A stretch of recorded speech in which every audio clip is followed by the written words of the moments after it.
Mesdames et messieurs, bonsoir. Merci de nous rejoindre pour ce nouveau numéro de Code 24, le magazine francophone de la rédaction de Futur TV en partenariat avec France 24. Il y a plus de 9 ans, le 17 février 2008, le Kosovo déclarait unilatéralement son indépendance, aussitôt dénoncée par la Serbie et la Russie. Aujourd'hui, le petit pays des Balkans n'est reconnu que par 114 des 193 États des Nations Unies et reste dysfonctionnel et divisé. Le sud du pays, tourné vers l'Albanie, est musulman, utilise l'alphabet latin et paie en euros. Dans le nord, le drapeau serbe flotte sur les immeubles, on écrit en cyrillique, on utilise des dinars serbes et les populations sont majoritairement orthodoxes. Les tensions entre les communautés albanaises et serbes héritées de l'histoire et attisées par les nationalismes régionaux minent le plus jeune État d'Europe qui reste sous surveillance internationale. Quelques 4300 soldats de l'OTAN y sont déployés et une mission européenne, Eulex, encadre police, justice et administration locale. Nos reporters Séverine Bardon et Marie Dubois sont retournés dans ce petit État, nœud de discorde au cœur de l'Europe.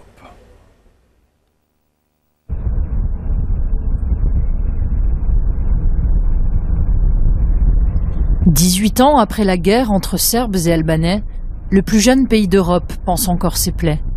Depuis la fin du conflit, Stipe sillonne le Kosovo pour en recenser les victimes et tenter de reconstituer leur histoire. Jusqu'à présent, personne n'est capable de donner le nombre de victimes au Kosovo. Il y a eu des enquêtes, mais seulement au niveau local. Nous sommes les seuls à faire ce travail sur tout le pays. Et nous incluons toutes les victimes. Les Albanais, les Serbes et les membres des autres minorités du Kosovo.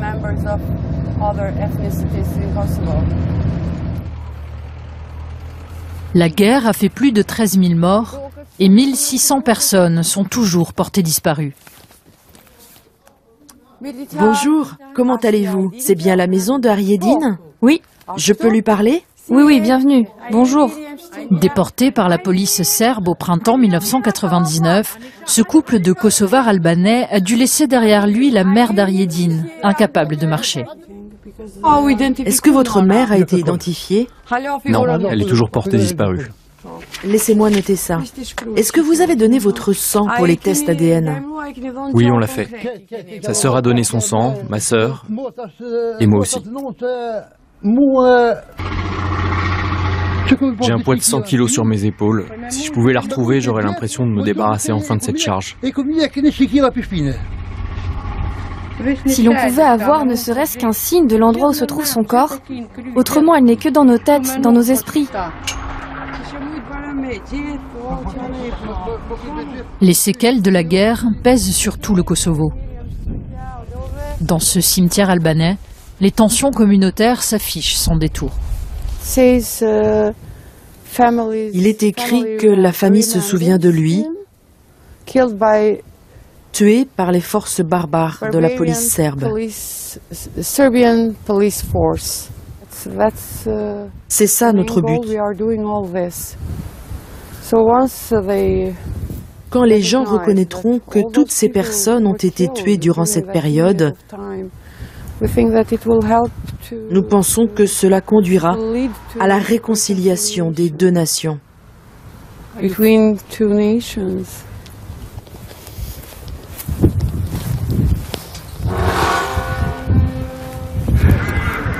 Mais cette réconciliation semble bien illusoire. Épicentre de la discorde, Mitrovica est une ville divisée. Le sud, tourné vers l'Albanie, est musulman, utilise l'alphabet latin et paye en euros. Au nord, le drapeau serbe flotte sur les immeubles. On écrit en cyrillique, on utilise des dinars serbes et les populations sont majoritairement orthodoxes. Entre les deux, le pont d'Austerlitz, symbole d'une ville déchirée entre ces deux communautés, sous haute surveillance. Aujourd'hui encore, il est presque impossible pour un Kosovar albanais d'habiter dans la partie nord de la ville. Ça, c'est mon appartement, au premier étage. Je ne peux pas habiter dans mon propre appartement parce qu'on ne sait jamais ce qui va se passer. Peut-être que tout sera calme pendant 2 ou 3 mois et tout d'un coup, il y aura un incident et nous devrons nous barricader comme dans une prison. Comme près de 100 000 Kosovars en moins d'1 an, Driton a tenté de quitter son pays dans l'espoir d'une vie meilleure en Europe. La plupart ont vu leur demande d'asile refusée.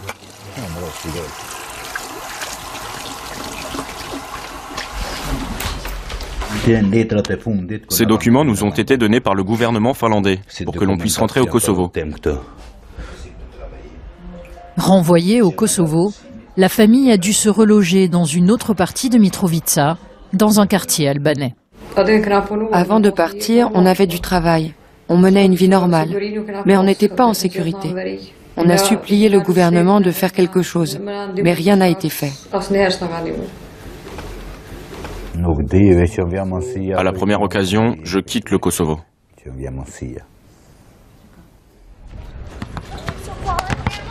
Dans une ville où le chômage des jeunes atteint 70%, les perspectives d'avenir sont bien sombres. Côté serbe de Mitrovica, la situation est tout aussi déprimante pour une population qui ne se reconnaît même pas dans l'État auquel elle est censée appartenir.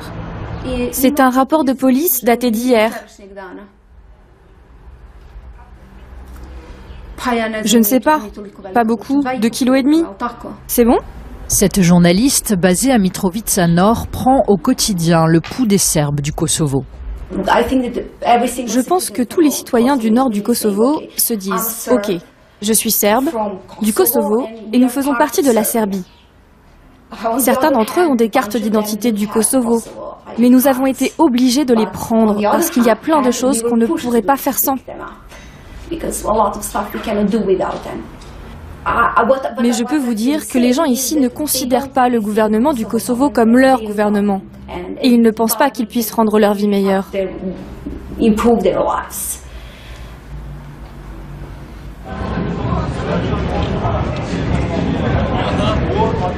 La minorité serbe représente environ 6% de la population du pays. Les tensions avec la majorité albanaise sont telles que la présence de troupes de l'OTAN reste nécessaire. Appelez 2.2, ils sont sur place. Oui, merci, au revoir. Lionel Franière en est à sa 3e mission au Kosovo. Ce soldat suisse a appris à composer avec les susceptibilités locales. Lors des commémorations des bombardements qui auront lieu ce mois, c'est sûr qu'on évite à aller au nord pour pas réveiller de mauvaises choses chez les gens. Mais je dirais qu'en gros, les gens nous voient vraiment comme un team de LMT, de liaison, de monitoring, pas comme une force d'occupation ou que sais-je.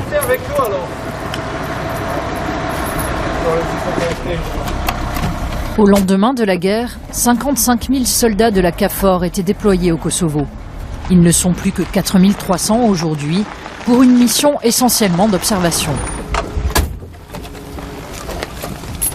On ne les voit pas ici, les matériaux de construction. Non, depuis en bas, j'arrivais plus à les voir. C'est vraiment depuis là-haut. Ouais. En fait, cette zone, Krojvita-Kut, est une zone multiethnique. Beaucoup de maisons albanaises ont été détruites pendant la guerre. Quand les Kosovo-albanais essayent de construire, les Kosovo-serbes les empêchent de revenir. Ce qu'on peut voir ici, c'est des matériaux de construction qui ont été détruits. Malgré le fait que les gens avaient le permis de construire des maisons ici, des mécontents ont détruit les matériaux de construction en signe de protestation.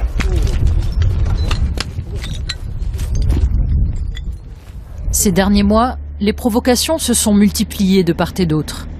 Une conséquence du contexte international, selon le commandant des forces de l'OTAN au Kosovo.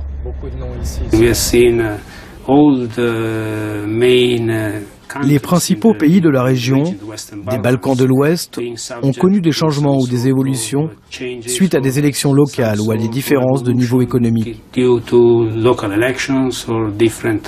On ressent toujours l'impact des changements géopolitiques parce que les Balkans de l'Ouest sont une charnière entre l'Ouest et l'Est. Du coup, tout ce qui se passe à l'Ouest est ressenti ici, et tout ce qui se passe à l'Est aussi. L'importance stratégique du Kosovo, tiraillé entre Europe et Russie, explique que le pays soit toujours sous tutelle internationale. Dans ce palais de justice flambant neuf, financé par l'Union européenne, se tient aujourd'hui un procès pour corruption. Un enjeu local, mais les juges et le procureur sont tous étrangers. Vous pouvez vous asseoir. Nous avons 3 interprètes aujourd'hui.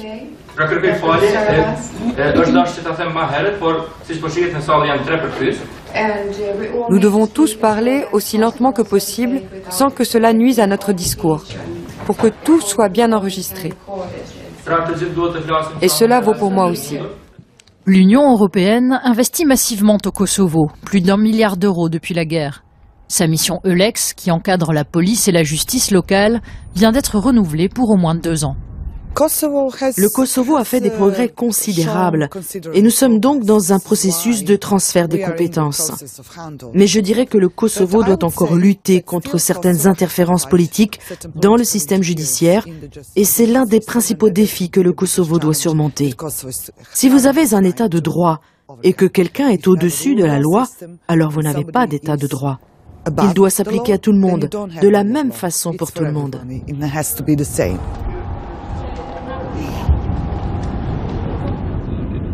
Confisquée par les anciens chefs de guerre albanais, gangrénée par la corruption, la politique kosovare contribue à paralyser le pays. Mais une nouvelle génération commence à pointer, prête à bousculer l'ordre établi. C'est le cas de Spent Ahmeti, le maire de Pristina. Nous avons affaire à des politiciens autoritaires qui sont de plus en plus puissants, à la fois économiquement et politiquement. C'est pour cela que je pense que l'Union européenne a échoué dans la région, parce qu'elle n'a pas voulu voir que certains dirigeants, dont elle pensait qu'ils apporteraient une forme de stabilité, se sont en fait enrichis. Et aujourd'hui, ils sont devenus trop puissants pour être destitués. C'est l'un de nos principaux problèmes.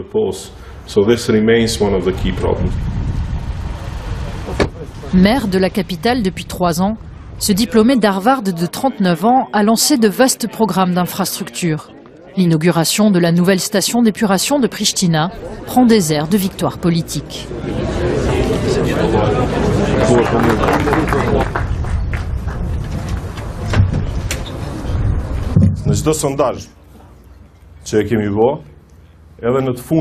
Tous les sondages, y compris les plus récents, il y a 3 mois, montraient que la première préoccupation des citoyens de Pristina, avant même le chômage, était le manque d'eau.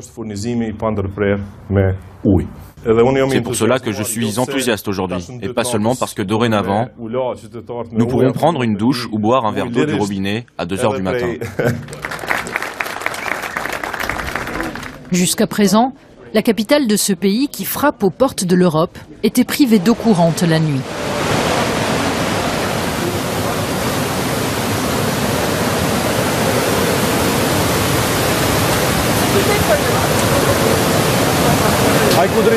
Je pourrais démissionner aujourd'hui et faire autre chose.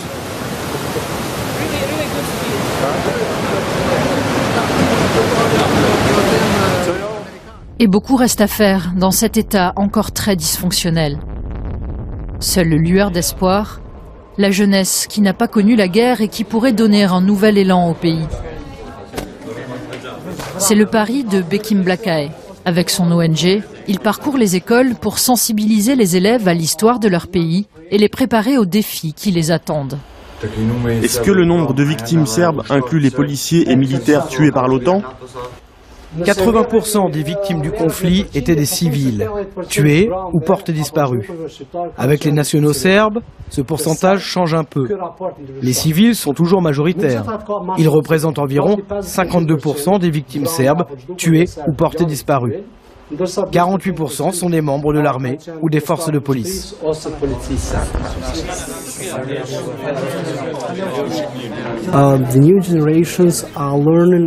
La nouvelle génération apprend une version biaisée de l'histoire et des guerres des années 90. C'est une version nationaliste. Et à cause de ça, les divisions se creusent entre les jeunes des différentes nationalités. Et c'est un problème pour notre avenir. Ils apprennent des récits très différents du passé et leurs préjugés augmentent. J'ai peur que si l'on continue comme ça, nous nous retrouvions un jour avec un nouveau conflit.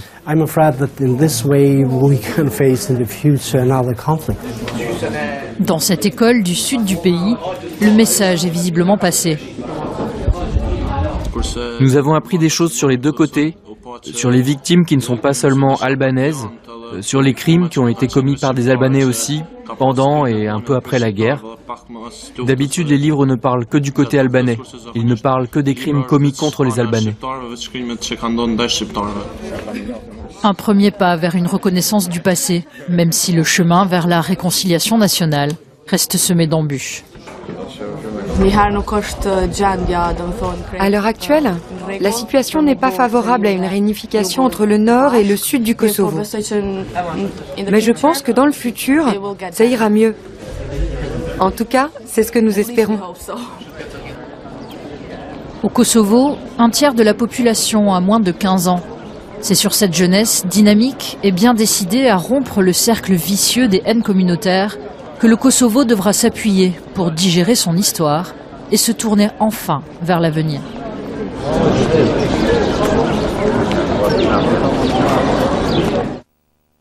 Restez des nôtres, on se retrouve après cette très courte pause. A tout de suite.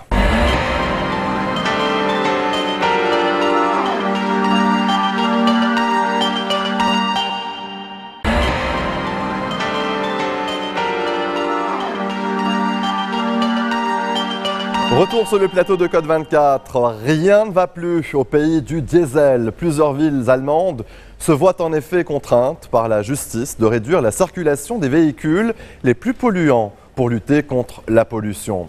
À Stuttgart, Munich, Hambourg, des artères en centre-ville vont être interdites aux véhicules qui ne répondent pas aux normes Euro 6 à compter du 1er janvier 2018. Des centaines de milliers d'automobilistes sont concernés. C'est un reportage d'Anne Maillet. La fin du diesel en Allemagne pourrait commencer ici, dans la Max-Brauer-Allee à Hambourg. Une longue artère très fréquentée qui traverse de bout en bout un quartier populaire de la ville. C'est la station de mesure installée sur le terre-plein de la rue qui a donné l'alarme sur le taux d'oxyde d'azote qui menace la santé des habitants. Alors la ville a pris une mesure radicale. Dès janvier 2018, les véhicules diesel les plus polluants y seront tout simplement interdits. J'habite dans le quartier et j'ai un enfant. Ça fait un moment que la borne de mesure est installée et on sait bien que c'est dans notre rue que la concentration de gaz nocifs est la plus importante. Il était quand même temps qu'il se réveille. Ce scandale des moteurs diesel, c'est absolument insupportable. Et dire que ça s'est passé au plus haut niveau.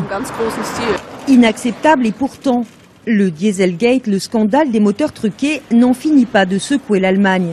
Plusieurs constructeurs sont accusés de fausser depuis des années les résultats de leurs tests anti-pollution. Résultat, les taux de concentration d'oxyde d'azote issus de la combustion des moteurs diesel sont beaucoup trop élevés dans 80 villes allemandes. Menacés par des plaintes pour non-respect des normes européennes de qualité de l'air, l'interdiction des moteurs diesel est inévitable à Hambourg, selon le ministère régional de l'Environnement. Nous n'allons pas nous contenter d'interdire les véhicules diesel certains jours. L'interdiction sera totale tous les jours de l'année pour les véhicules diesel qui ne répondent pas à la norme dite Euro 6. Pour une ville comme la nôtre, qui s'est engagée à garantir la propreté de l'air, le scandale des moteurs truqués nous a vraiment compliqué la tâche. Si on avait su plus tôt qu'il y avait une telle différence entre leurs tests de pollution et la réalité ici dans la rue, nous n'aurions pas aujourd'hui un tel problème avec les oxydes d'azote. Cette interdiction va toucher 70% des diesels et pourrait faire tache d'huile. Après Hambourg, Stuttgart et Munich, une vingtaine d'autres villes s'apprêtent à suivre l'exemple si le tribunal administratif donne son feu vert. À Berlin, une décision est attendue au mois de novembre. Ici aussi, les taux d'oxyde d'azote dépassent de loin les normes dans plusieurs quartiers. Pour Jürgen Wolters et son entreprise de taxi, cette menace a d'ores et déjà des conséquences. Il y a quelques semaines, il a annulé la commande de nouveaux véhicules. Voici le document qui confirme l'annulation de la commande que nous avons passée le 4 janvier. On se retrouve donc avec 3 véhicules en moins, mais on n'a pas d'autre choix. Il y a trop de points d'interrogation en ce moment. On ne sait pas comment les choses vont évoluer et ça a tendance à me garder éveillé la nuit. Son parc de 40 véhicules est constitué uniquement de voitures à moteur diesel. C'est donc tout son modèle commercial qui en dépend. Comme beaucoup d'autres en Allemagne, Jürgen Wolters demande des comptes. Les constructeurs automobiles ont triché, menti, ils nous ont escroqués. Ils ont vendu leur diesel en nous disant que ce carburant, ces moteurs étaient beaucoup plus respectueux de l'environnement. Et voilà que d'un coup, on découvre qu'on a affaire à de véritables tueurs pour l'espèce humaine. 2 tiers des Allemands sont favorables à une interdiction du diesel dans les centres-villes. Mais pour le principal automobile club d'Allemagne, la DAC, cette mesure est injuste car elle punit les principales victimes de la fraude. Près de 13 millions de véhicules pourraient être touchés en cas d'interdiction généralisée. Certains de ces véhicules ont été achetés il y a moins de 2 ans et voilà que maintenant ils devraient être exclus de la circulation. Ça revient à dépouiller les consommateurs. D'abord, ils ne peuvent plus se déplacer partout et ensuite la valeur de leur voiture subit une baisse massive. Forte de 19 millions de membres, la DAC déconseille désormais l'achat de diesel. Un nouveau coup dur pour les constructeurs. Selon la Fédération des concessionnaires allemands, le débat sur l'interdiction des moteurs diesel a fait chuter les prix de 10 à 20%. Les ventes sont en fort recul. Selon cette ONG à l'origine de nombreuses plaintes contre les villes polluées, il existe pourtant des solutions pour faire baisser de 25% les émissions de gaz polluants. Coût de l'opération, 1 000 à 1 500 € par voiture. Cela va coûter cher, certes, mais ce n'est pas non plus insurmontable pour l'industrie. Notre position est claire, les interdictions de moteurs diesel peuvent être évitées à condition que tous les véhicules polluants soient améliorés. Sauver le diesel, mais à quel prix ? Conscient des enjeux pour l'industrie automobile, le gouvernement va créer une agence chargée de mesurer les émissions polluantes et négocier avec les constructeurs le rappel de 12 millions de véhicules. Direction l'île thaïlandaise de Koh Phangan, petite communauté de pêcheurs devenue destination touristique mondialement connue. Elle attire pour ses plages, sa végétation tropicale, mais surtout ses fêtes gigantesques, véritable industrie de masse qui irrigue toute l'économie locale. Contre-coup de ce succès touristique, des visiteurs pas toujours respectueux de l'environnement, des déchets qui s'accumulent et des locaux qui s'en accommodent. Les retombées économiques prenant le pas sur tout le reste. Alors que le sommet des Nations Unies sur les océans vient de tirer l'alarme sur l'étendue des déchets plastiques, l'équivalent d'une benne à ordures déversée dans l'océan chaque minute, Koh Phangan peut être vu comme un symbole. Lorsque les problèmes locaux et mondiaux se superposent, tout le monde a son rôle à jouer. Reportage signé Clovis Casali avec Charles Dupoisa. Plutôt calme en journée, les plages et les bars de Koh Phangan s'enflamment le soir. Des jeunes du monde entier en vacances et bien décidés à faire la fête. Alcool, danse et quelques excès. Loin de chez eux, ils découvrent les légendaires nuits de Koh Phangan. Ces touristes sortent à peine du lycée ou de l'université et n'ont pas choisi cette île thaïlandaise par hasard. Séance de maquillage avant de sortir. Just to have a good time, yeah, just to discover a new part of the world. Can't wait, yeah, loved every second of it so far.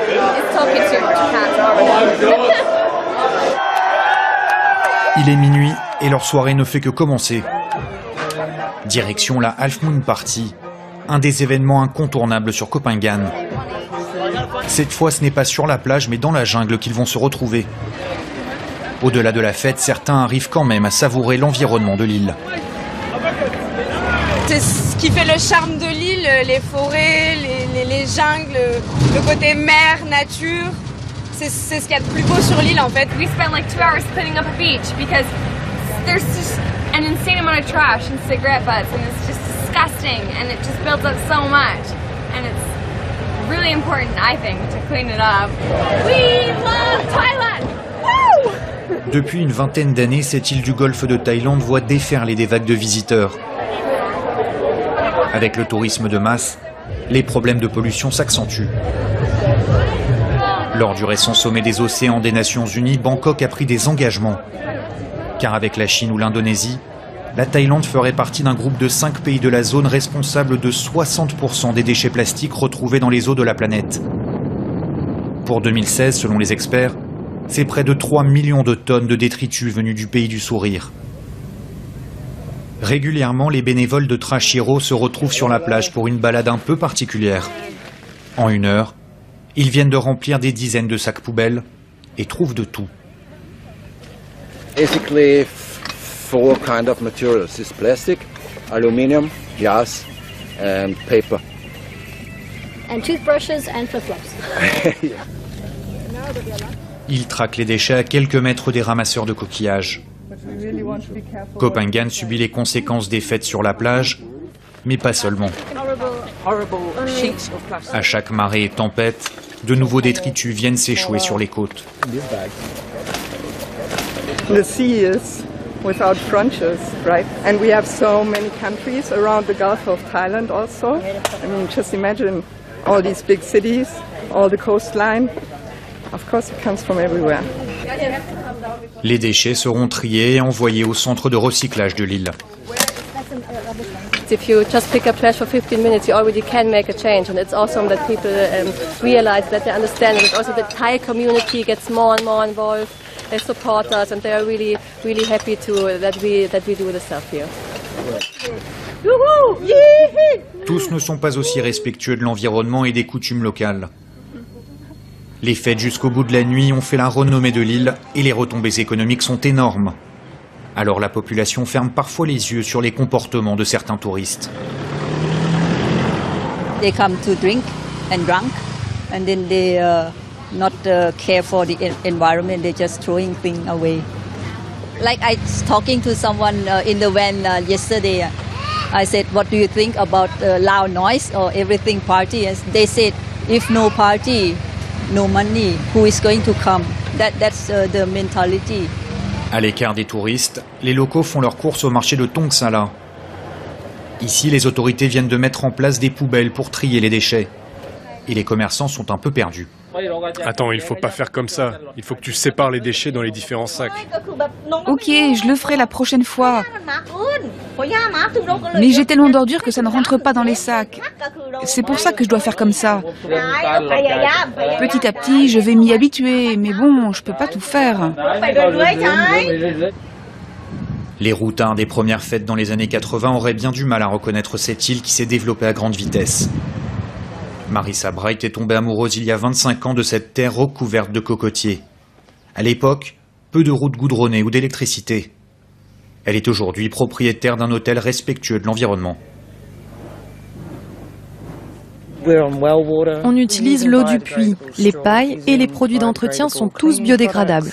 On trie les déchets et on les recycle. Cette néo-zélandaise a vu les dégâts causés par la généralisation du plastique ces dernières décennies et lance un appel aux visiteurs. Traitez ce pays comme vous traiteriez le vôtre. Nous venons de pays où on ne jette pas les déchets dans la rue, alors pourquoi le faire ici ? Il faut vraiment que les touristes comprennent qu'il faut dire non au plastique. Vous n'avez pas besoin de paille en plastique. Soyez ouverts et venez parler aux gens du coin. Il n'y a pas que la fête qui compte.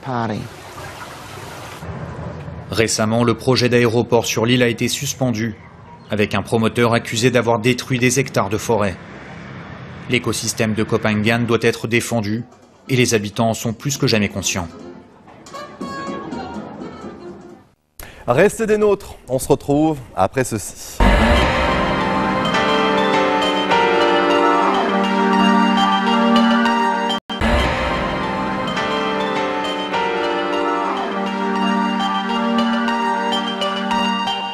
Elle a bien failli ne jamais voir le jour. Après plus de 7 années de polémiques, des attaques répétées, des dizaines de banderoles déployées par les riverains, la première salle de shoot officiellement en France a fini par ouvrir ses portes aux toxicomanes à l'hôpital Lariboisière dans le 10e arrondissement de Paris.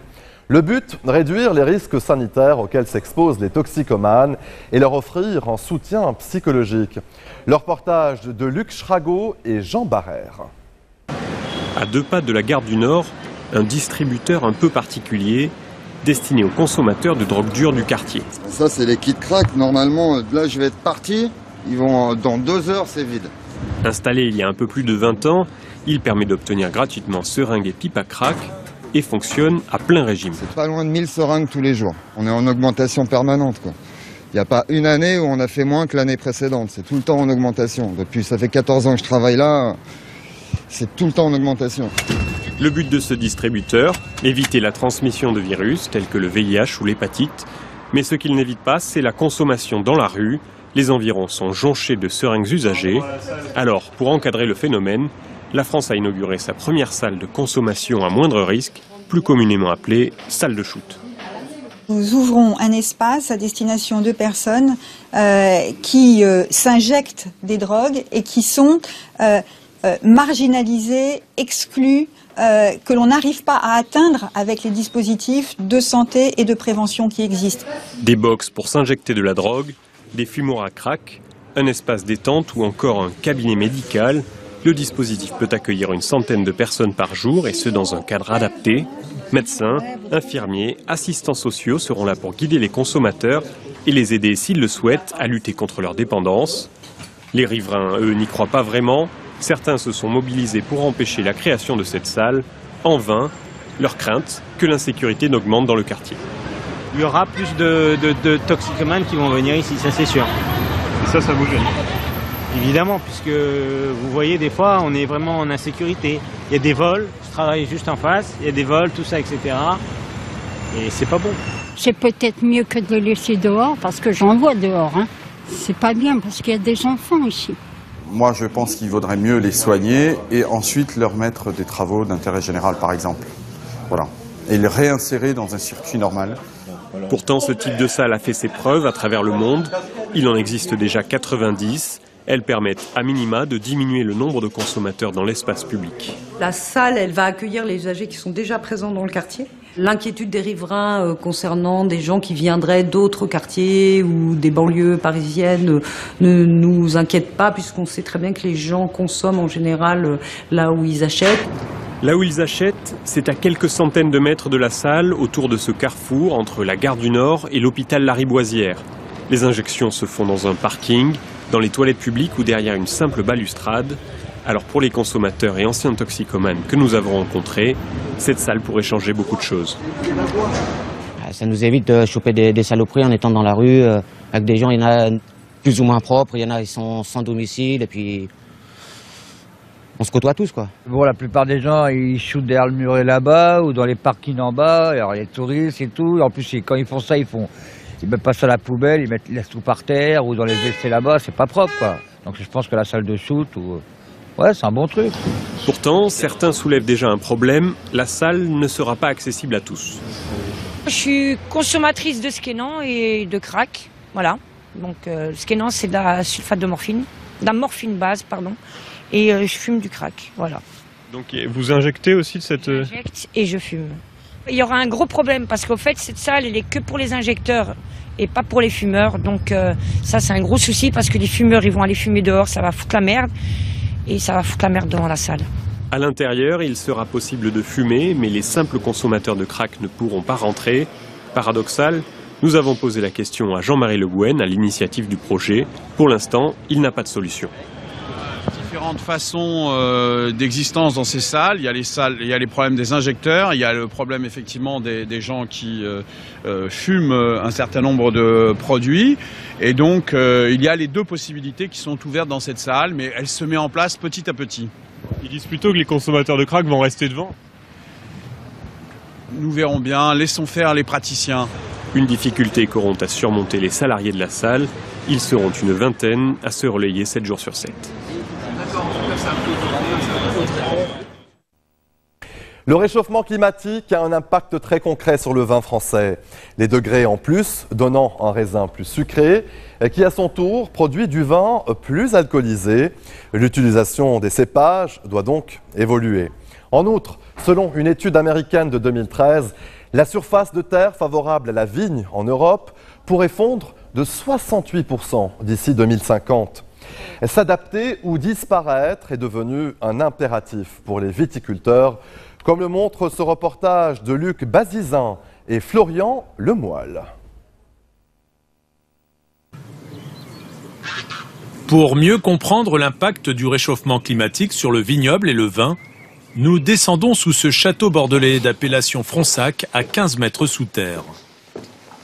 Dans la fraîcheur de cette cave, les vins conservés sont un témoignage précieux du temps qui passe. Des bouteilles de 1980, 12,5 degrés d'alcool. Xavier Buffo dirige ce domaine.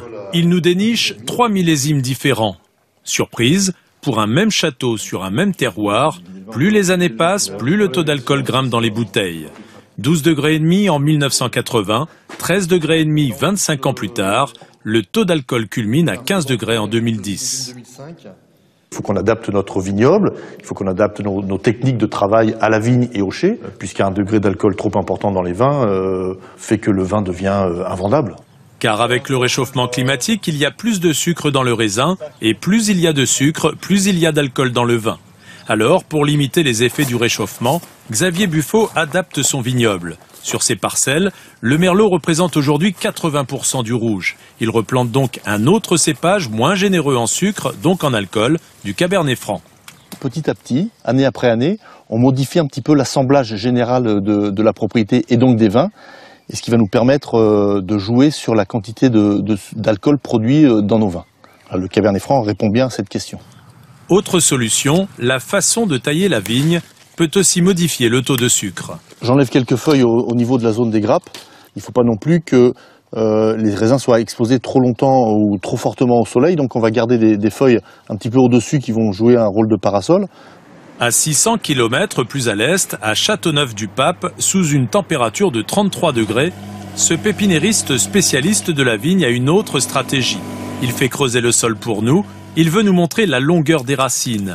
Elles peuvent atteindre plus de 10 mètres. La plante peut donc se nourrir plus facilement en eau. On veut que la vigne s'installe en profondeur pour qu'elle aille le plus profond possible chercher cette fraîcheur qui lui est nécessaire. Si on n'utilise pas ce mode d'implantation pour créer les vignobles qui vont résister au changement climatique, c'est mort quoi, c'est foutu. Pour le vignoble, c'est foutu. Selon un climatologue américain, le réchauffement climatique pourrait bouleverser la carte des vignobles. Le Royaume-Uni, le Danemark, le sud de la Suède, la Belgique et le Québec profitent déjà du réchauffement climatique en produisant du vin. La cartographie va forcément évoluer parce qu'on sera capable de produire des vins d'assez bonne qualité dans des nouvelles régions ou dans des nouveaux pays, y compris en France. Peut-être la vigne qui va se développer en Bretagne, en Normandie. Ceci dit, je ne crois pas que c'est la fin des grands vignobles traditionnels français. Si rien n'est fait et que la température grimpe de 2 à 3 degrés, 89% de nos régions viticoles actuelles seraient en danger. Elles se déplaceraient vers le nord dans les 30 ans. Restez des nôtres, on se retrouve après ceci.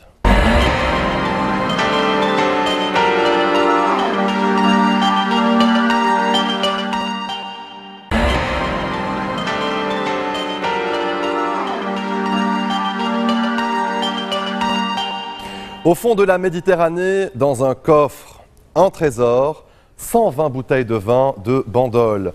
Des scaphandriers les ont immergés il y a un an par 40 mètres de fond. Aujourd'hui, ils viennent récolter leur butin. Le geste est délicat car l'objet est précieux. Ce sont des millésimes rares pour un vin d'exception. Stocker le vin sous la mer lui ferait prendre un bain de jouvence. Mais l'expérience coûte 13 000 €. Reportage.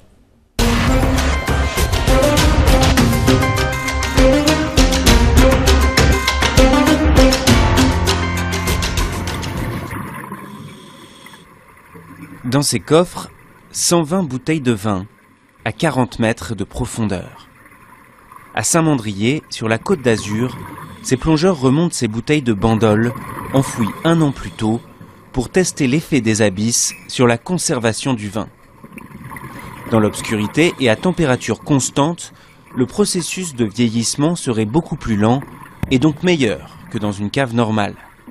L'idée ne date pas d'hier, c'est en explorant des épaves qu'elle est née. On a trouvé des amphores qui dataient de plusieurs centaines d'années, même millénaires. Et plus récemment, on a trouvé des bouteilles de champagne ou des bouteilles de vin qui avaient coulé il y a plusieurs dizaines d'années. Certaines même avaient coulé pendant la Deuxième Guerre mondiale. Et les gens qui les dégustaient y trouvaient un très bon goût. Entre la Méditerranée et les montagnes, les vignes de Bandol et leur cépage roi, le Mourvèdre, bénéficient d'un climat unique. Pour ce vigneron, bonifier son vin sous la mer tombe donc sous le sens. Et s'il y a deux choses qui sont importantes, c'est non seulement de vivre longtemps, mais de vivre bien. Et nous, notre recherche, c'est élever un vin qui, dans le temps, va se bonifier. Et c'est le cas des Bandols pendant des décennies. Et évidemment, si on peut arriver à gagner 1 ou 2 décennies de plus, ça peut nous intéresser. Voilà. Avant de débouchonner, il faut retirer la cire qui empêche le bouchon de céder à la pression. Un panel d'œnologues professionnels a dégusté à l'aveugle ces vins 1 an après, en les comparant avec les mêmes bouteilles conservées en cave. Résultat, les vins rouges passés par les fonds marins paraissent plus jeunes. Une belle matière en bouche, une belle structure, des notes fruits noirs très très mûrs, des notes également presque un petit peu chocolatées, donc on va aller vers des arômes secondaires mais qui ne sont pas encore appuyés aujourd'hui. Donc c'est un vin d'avenir. Des expérimentations similaires existent déjà un peu partout dans le monde. Pour l'heure, les bouteilles sous-marines de Bandol ne sont pas commercialisées. Mais les vignerons comptent un jour ancrer leur prestige avec un haut de gamme des profondeurs. Paris s'ouvre enfin à l'Afrique. Un grand magasin parisien, temple de la consommation de masse, a récemment organisé un défilé sur sa terrasse. Preuve d'un engouement intense pour ce style, marqué par le gospel, le vaudou, le militaire et les incontournables sapeurs congolais. L'intérieur du magasin s'est également ouvert au continent avec l'exposition d'œuvres d'artistes contemporains africains. Reportage.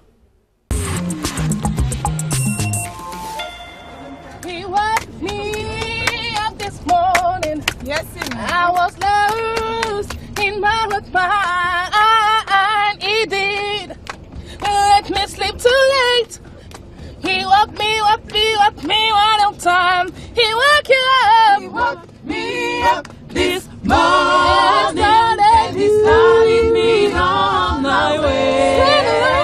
C'est aujourd'hui un fait avéré. Paris s'ouvre enfin à l'Afrique. Artistes, créateurs de mode, chanteurs, danseurs sont invités à s'exprimer officiellement dans toute la capitale.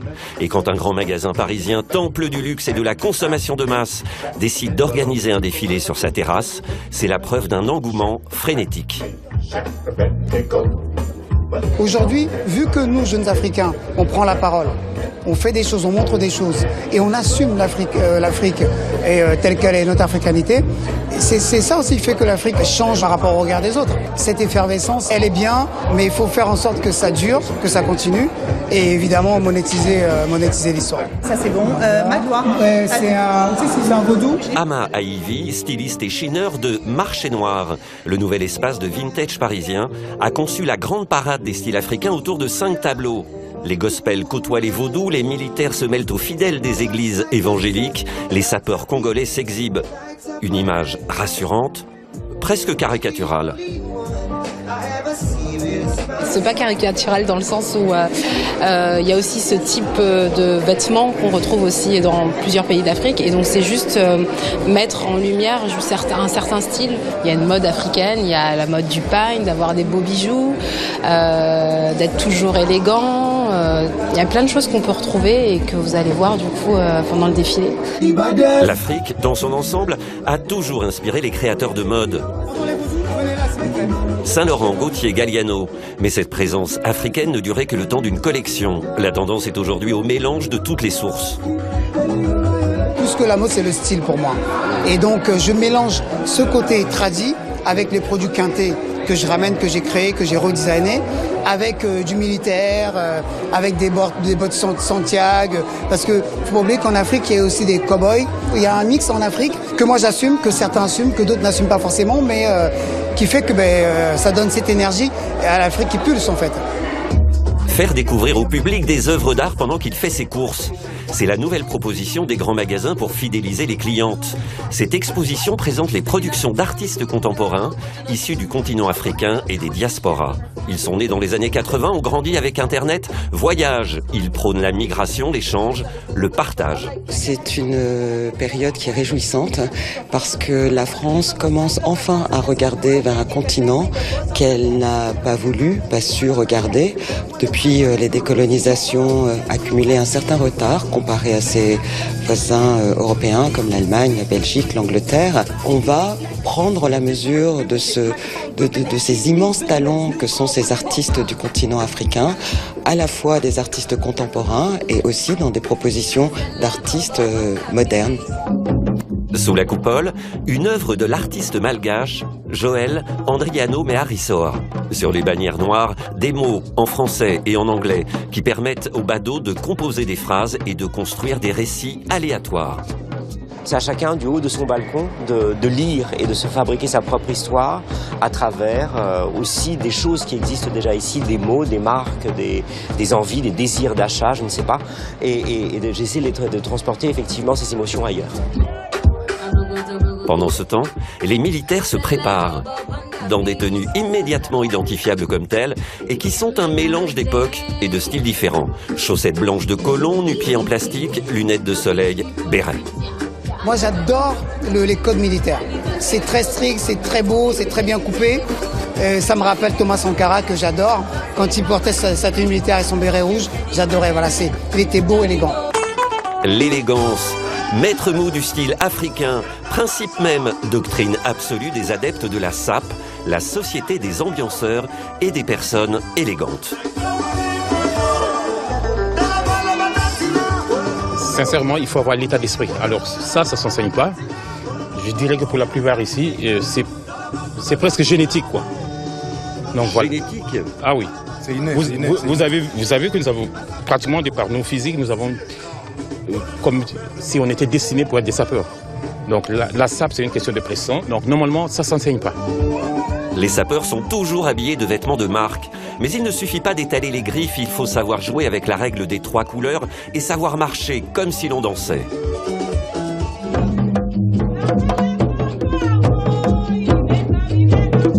À des moments un peu chaotiques comme ce que nous sommes en train de vivre aujourd'hui, où on a besoin de colorful, on a besoin de gaieté. Vous avez vu ce défilé, on est tous avec des smiles comme ça. C'est peut-être pas cool dans nos vies pour certains, etc. Mais le smile, il est là comme étendard, comme cravate. Et ça, c'est l'Afrique. Et je pense que quand l'Afrique apparaît dans des moments comme ça, c'est bon signe. Ça veut dire qu'on ne tombera pas plus bas, qu'on va transformer le chaos en colorful et vitamines. L'Afrique, un continent qui est en passe de devenir le second marché où investir. 1 milliard de consommateurs à séduire. Intéressant, non, d'y porter un regard différent.